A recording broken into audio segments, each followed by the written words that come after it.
College. Your sophomore year. Do you remember your sophomore year in college? Raise your hand if you remember your sophomore year in college.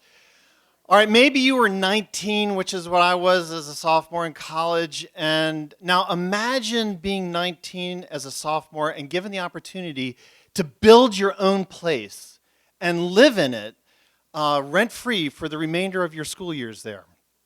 That is what happened to me in 1983. I got an opportunity to build a cabin and live in it. It cost me about $1,000 to build the cabin. And this was not part of my original college plan by any stretch of the imagination.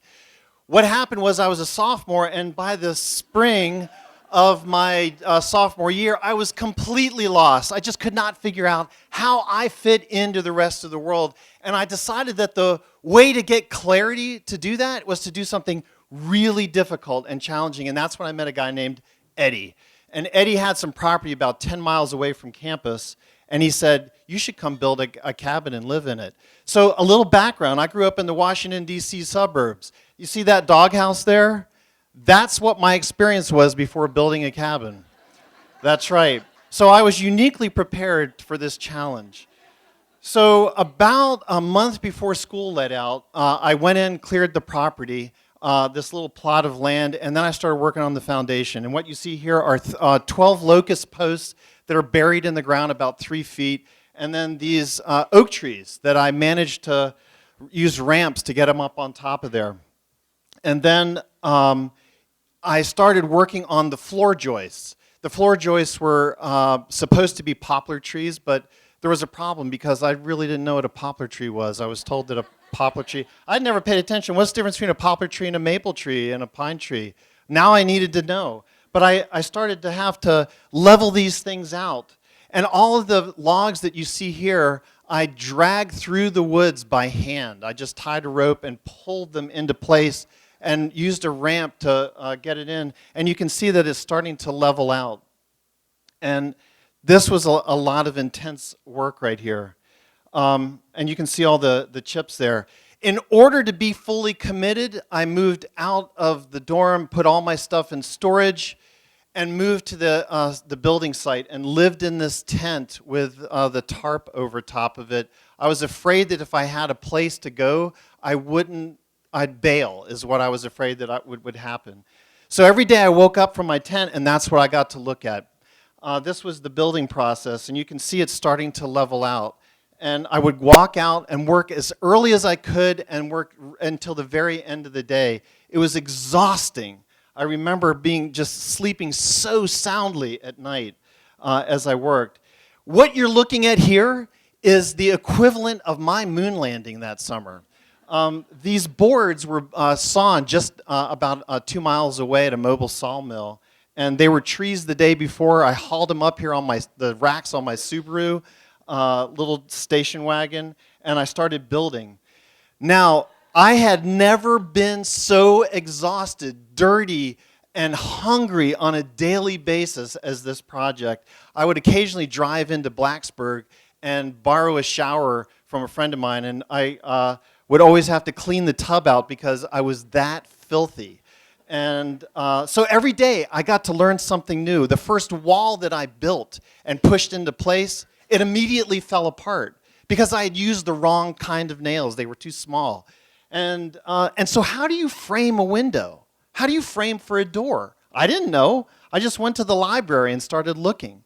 And so I started to, when I needed a ladder, when it was time to work on the roof, I looked around and I built a ladder. First ladder I'd ever built. And that ladder right there, my wife likes to laugh at it, it actually lasted me for 3 years. It was heavy as all get out, but I started to look at the world a little bit differently when I started to be able to build things right when I needed them. And the tools that I used, 90% of the work that you see here was done with just these 3 tools: a small chainsaw, and a small axe and a hammer.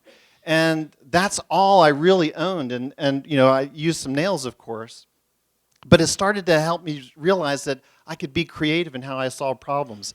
This picture here was taken the same day that I nearly, I think, killed myself by accident. I was being careless on the roof. I was getting about a week or two away from school starting. I was trying to finish before the fall classes start, and I almost fell off the roof with my chainsaw in hand running. This is a remarkable photo for me. It may not look like it to you, but do you see what's coming off of the roof there? It's rain. It was the first time I didn't have to run back to my campsite to avoid the rain. And I thought, this was the first time I thought, I've built something here. When the adventure of building the cabin ended, the adventure of living in the cabin started. The first winter, I nearly froze. I just didn't have enough firewood. I didn't understand how to prepare for firewood. I never used a wood stove. I contaminated some of my drinking water that I brought. I got violently ill. Animals would sometimes make it into the cabin, and I had to deal with that. But over time, this cabin became a quite comfortable home for me. And I started to be able to take in the lessons, and they became almost as important as what I was learning in college. And again, I was a full-time student at Virginia Tech. There were many firsts that year. First time or not just year, the first 3 years I lived there, I grew a beard. I had never built and used an outhouse before. I had never lived without electricity, running water, or a telephone. There were so many firsts that the experience felt like it was just so rich. I moved out after 3 years, graduated, and Eddie, who owned the property, would occasionally have people living in the cabin to keep it in use every once in a while. In 2010, I returned with my 2 children so that they could see what I built. And I saw that the cabin was in a bad shape, and it reminded me of a book that I love, The Giving Tree. And it reminded me that my cabin had given its all and it was returning to earth. Thank you.